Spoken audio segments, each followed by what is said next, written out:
Let's now talk about void methods. Remember that a void method is, well, it's a method, but it doesn't have any return type.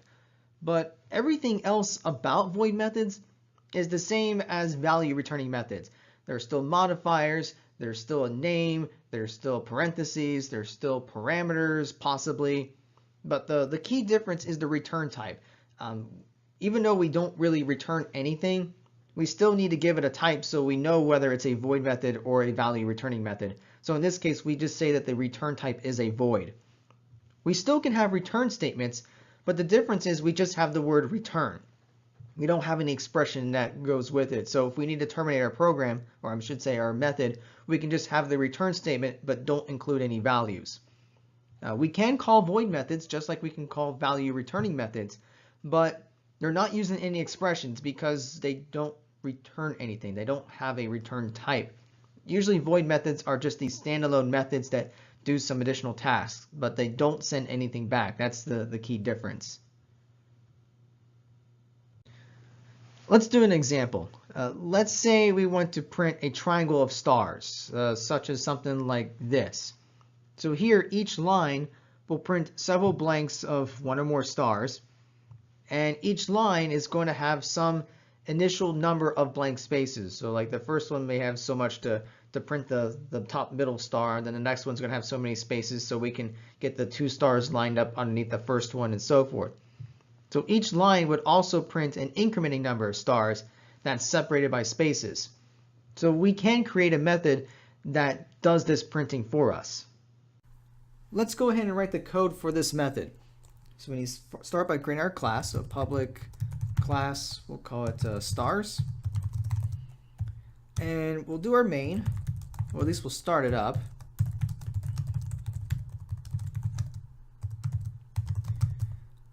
If I can type, that'd be great. Now we're going to hold off on writing main just yet. We're going to do the method first. So remember what we want to do is we want to print the stars on each row that kind of have this triangular shape. So let's create a method for that. So we'll do public static void, and we'll call it print stars. And here we're going to need two parameters. Because we're going to be changing the amount of blanks that we're going to be printing, we need to know how many blanks we need.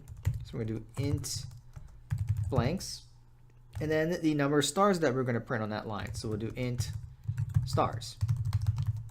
Okay. So we're going to create a variable count, and we'll initialize it to 1, and we'll see why this is important in a little bit. The first step is to print the initial blanks, because if we're going to put this somewhat in the middle, we got to print so many blanks first. So we're going to put a for loop. So we'll say for count is 1, and then count is less than or equal to number of blanks, count plus plus. Then we just do system.out.print, and we'll print a blank. Okay, so that takes care of printing the initial blanks. So now we need to print the stars. So we need another for loop. So count is 1, count is less than or equal to stars, count plus plus. And here, when we print the star, but what I'm going to do is I'm going to do a space and then the star, because remember we're separating the stars with blank spaces. And I'm doing the blank beforehand. Just trust me on this one. It makes it look the way it should be.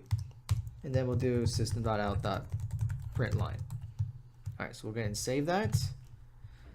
Now we're not done yet. This just takes care of the method. So I'm going to call print stars, and all this is doing is to print initial blanks, and it's printing the stars for that row. So this only prints one line for the triangle. So in our main, we're going to decide how many lines we're going to print, and then we're going to call this method for each line that we want. So in here, I'm going to create a couple of variables. So we're going to have num lines and num blanks, and we're going to have a counter, which will initialize to 1. So then we're going to have a prompt. We're going to ask the user to enter some lines. So we'll do enter lines. And then we need user input, so we need to include our scanner stuff. So we'll do import java util.star static scanner console do scanner. It's not in. Okay. So now we can do, so what number of lines? So num lines will be console.next int. All right, so now, so to go ahead and do a system.out.print line. And we're just going to go ahead and assume that our num blanks is 30. I mean, we could ask the user to enter number of blanks, but right now we only care about how many lines we want to print, and we'll initially use 30. So at this point, we use a for loop that just says for each line, we call the print stars method that we did. So we're going to do for counter equals 1, counter less than or equal to num lines, counter plus plus. And we're going to do a couple of things in here actually. So first thing, make sure we have my curly braces. There we go. We need to call print stars. And we're going to pass the number of blanks and the counter. Because the counter actually tells us how many stars we want to print on that given line. Because the first line we're going to print 1 star. The next line we're going to print 2 stars and so forth. So we can just use our counter variable to take care of that for us. But we also need to make sure that on each line that we start just a little bit earlier. So we need to change how many blanks we have. So we can just decrease the number of blanks. So we can do num blanks minus minus. That should be everything. So let's go ahead and double check here. I think everything is right. So let's go ahead and compile. No compile errors. That's good. Now we'll run it. And let's just say we want 5 lines. And there we go. Let me pull this up a little bit. There we go. There's our 5 lines. It looks just like the diagram in the last slide, so that works pretty well. And we can put in however many lines we want. Now, if we go too far, it might get a little bit weird, but let's do something like 10 stars. Now that looks neat. So there we go. So there is our triangle with 10 stars.